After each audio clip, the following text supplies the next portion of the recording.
Bonjour à tout le monde. Aujourd'hui, je vais vous donner la description exacte et rapide pour devenir un gémologue.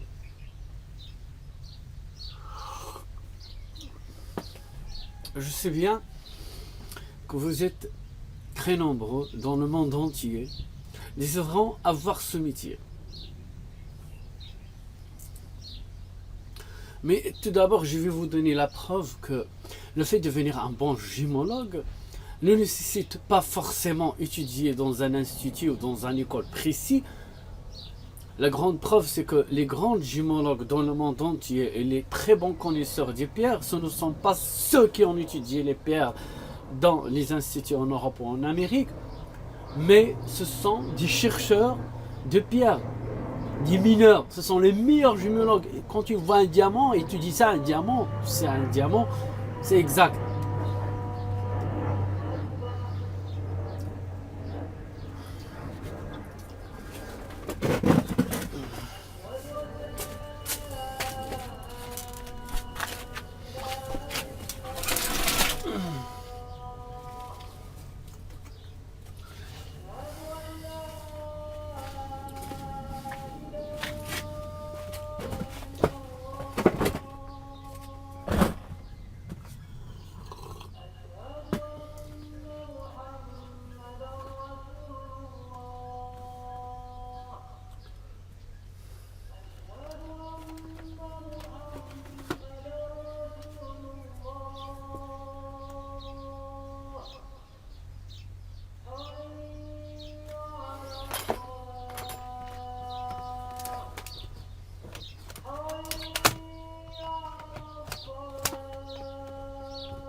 Donc je dis bien que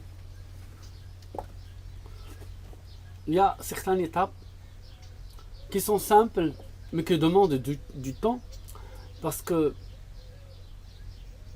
le fait de devenir un gémologue, c'est un style life, c'est une question de vie, c'est pas une question de quelque temps où vous allez devenir un gémologue. Il faut avoir le temps et aimer ce métier-là.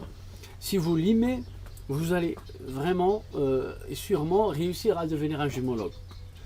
La première étape qu'il faut faire pour devenir un gémologue, c'est de savoir les couleurs du pierre. Et pour ça, je vous conseille de faire un tableau avec chaque pierre et son nom: le rubis, saphir, émeraude, turquoise, lapis lazuli, etc. Je prends la photo avec le nom, je mets ce tableau-là devant moi. Vous pouvez faire un grand poster que vous voyez chaque jour. Vous devez apprendre ce don.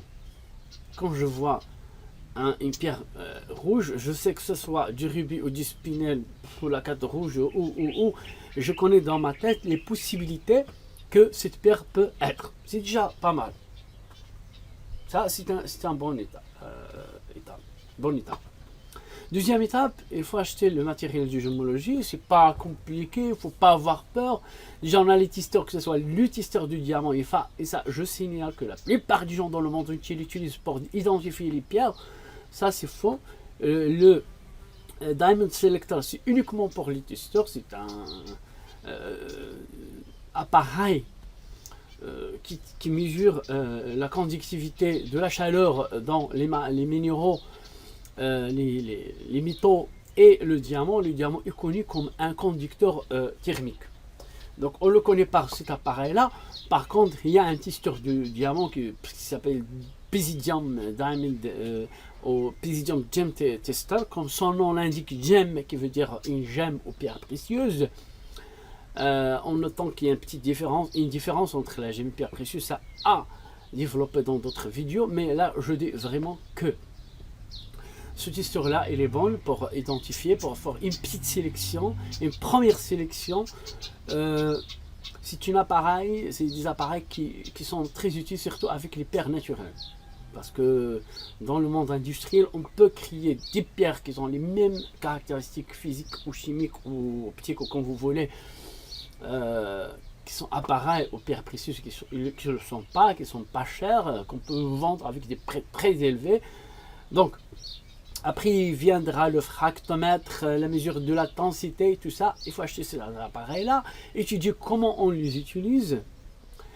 Une fois vous apprenez à faire cette étape, vous devez avoir une petite arrière de scientifique. Vous devez faire un petit peu de sciences physiques, tout ça, réfraction, la densité, comment mesurer tout ça, c'est pas trop compliqué.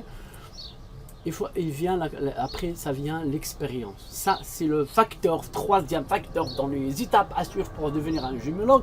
L'expérience est très importante. Quand j'apprends une chose, j'essaie d'appliquer ce que j'ai appris. Même si j'ai fait des erreurs, c'est pas grave. L'essentiel, c'est que j'essaie et là, j'obtiens l'expérience. Quatrième chose que je vais vous conseiller à faire pour devenir un gémologue international, c'est que une fois vous avez vos appareils, vous avez l'expérience, tout ça, essayez d'avoir des amis gémologues. Cherchez dans l'internet ou dans vos entourages si vous trouvez des gémologues pour partager vos connaissances. Mais ne dites pas que je suis un gémologue, dites que vous êtes en train d'étudier la gémologie, que vous êtes fan de lui, que vous voulez être son élève. Il n'y a rien de mal à ça. Quand on veut apprendre la science, il faut toujours avoir une petite tête. Il ne faut pas avoir une grande tête et se dire non, moi je ne vais pas lui demander. Ça c'est très important dans l'apprentissage de la gémologie, d'avoir des collègues, des camarades, des gens dans le métier avec qui on partage même les discussions. C'est bien, il faut voyager, il faut faire des sorties géologiques, c'est vraiment un métier qui demande un peu d'argent. Je ne dis pas non, mais vous pouvez le faire dans petit entourage, il n'y a pas de problème. Mais si vous pouvez par exemple aller dans des endroits où il y a vraiment des pierres, comme par exemple là c'est un cas pour voir les affaires ou aller en Birmanie ou Madagascar pour les rubis, ou aller en Colombie ou pour voir les émeraudes ou les diamants en Afrique, tout ça c'est bien, mais c'est pas forcément. Donc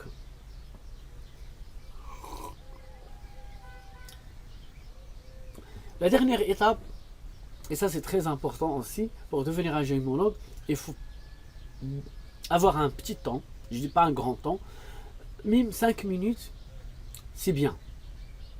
C'est bien si dans 5 minutes à apprendre la géologie, chaque jour j'essaie d'apprendre une nouvelle astuce.